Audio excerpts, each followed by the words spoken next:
आप देख रहे हैं वार्ता 24। वार्ता 24 में आज हम बताएंगे भिंडरावाले के घर जन्मे आतंकी के बेटे की कहानी, जिसने अमृतपाल को ट्रेनिंग दी, खालिस्तानी बनाया और लंदन में तिरंगे के अपमान करने का आरोपी अवतार सिंह खांडा के बारे में। ये बात है 19 मार्च की, जब लंदन में भारतीय दूतावास के सामने सैकड़ों की संख्या में खालिस्तानी प्रदर्शनकारियों की भीड़ जमा थी। इनके हाथ में खालिस्तानी झंडे और पोस्टर थे। इन पोस्टरों में free Amritpal Singh, we want justice, we stand with Amritpal Singh लिखा हुआ था। देखते ही देखते प्रदर्शन उग्र हो गया और एक शख्स ने दूतावास में लाल तिरंगा झंडा उतारने की कोशिश की।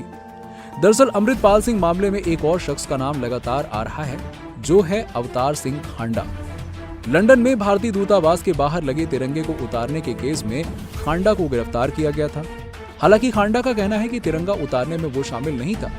खालिस्तानी समर्थक परिवार से जुड़ा खांडा पिछले कई सालों से ब्रिटेन की शरण में रह रहा है। पंजाब के मोगा जिले का रहने वाला है और साल 2010 में पढ़ाई के लिए लंदन गया था, लेकिन अब तक भारत वापस नहीं आया। साल 2015 में प्रधानमंत्री नरेंद्र मोदी ब्रिटेन गए थे। तब ब्रिटेन के प्रधानमंत्री डेविड कैमरन थे। उस दौरान पीएम मोदी ने ब्रिटिश सरकार को एक दस्तावेज सौंपा था, जिसमें उन लोगों के नाम शामिल थे जो भारत विरोधी गतिविधि में शामिल थे। इन लोगों की सूची में अवतार सिंह खांडा का नाम भी शामिल था।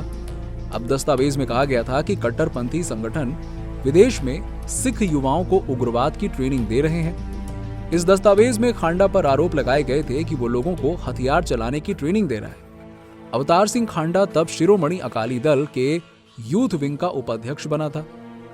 अवतार सिंह का भिंडरावाले के घर में जन्म। अवतार सिंह के मुताबिक उसका जन्म भी भिंडरावाले के घर यानी कि रोडे मोगा में हुआ था।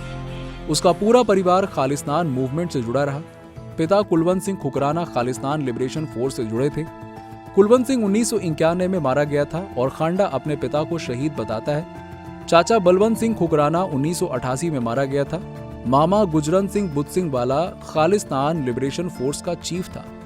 हथियारों की ट्रेनिंग देने के आरोप पर खांडा ने सफाई दी है और मीडिया से बातचीत में उसने कहा कि खालिस्तान मूवमेंट से जुड़े होने का मतलब ये नहीं है कि मैं लोगों को हथियार की ट्रेनिंग दे रहा हूं। उसने बताया, अगर मैं ऐसी किसी चीज में शामिल होता तो अभी साल 2023 है। इन 8 सालों में यूके पुलिस को मुझे बुलाना चाहिए था, पूछताछ करनी चाहिए थी या कम से कम एक बार गिरफ्तार करना चाहिए था, लेकिन ऐसा कुछ नहीं हुआ।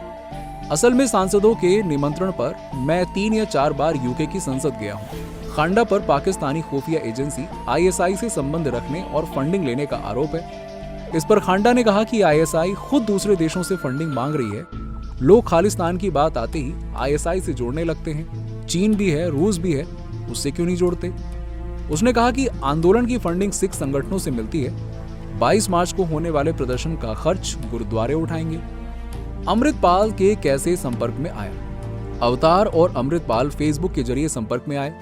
खांडा के मुताबिक साल 2014 में उसे फेसबुक पर अमृतपाल का मैसेज आया था। उसने हायर स्टडीज करने वाले लोगों की लिस्ट मांगी थी। अमृतपाल कहाँ है? इस सवाल के जवाब में अवतार कहता है कि अगर हमें ये पता होता तो हम पुलिस से नहीं पूछ रहे होते। हमने उसके बारे में जानने के लिए याचिका दाखिल की है। अंग्रेजी अखबार इंडियन एक्सप्रेस की रिपोर्ट के मुताबिक अमृतपाल मामले की जांच कर रही जांच एजेंसियों ने बताया है कि अवतार सिंह खांडा अमृतपाल का गॉडफादर रहा है। एजेंसियों ने अखबारों को बताया कि अमृतपाल के पंजाब आने से पहले खांडा ने उसे पूरी तरह तैयार किया था। जांच अधिकारियों ने माना भी है कि खांडा और अमृतपाल सोशल मीडिया के जरिए संपर्क में आए। हालांकि अभी तक इसकी पुष्टि नहीं हुई है कि दोनों आमने सामने मिले हैं या नहीं। इसी तरह की खबरें और जानकारी के लिए देखते रहिए वार्ता 24 और सब्सक्राइब कीजिए।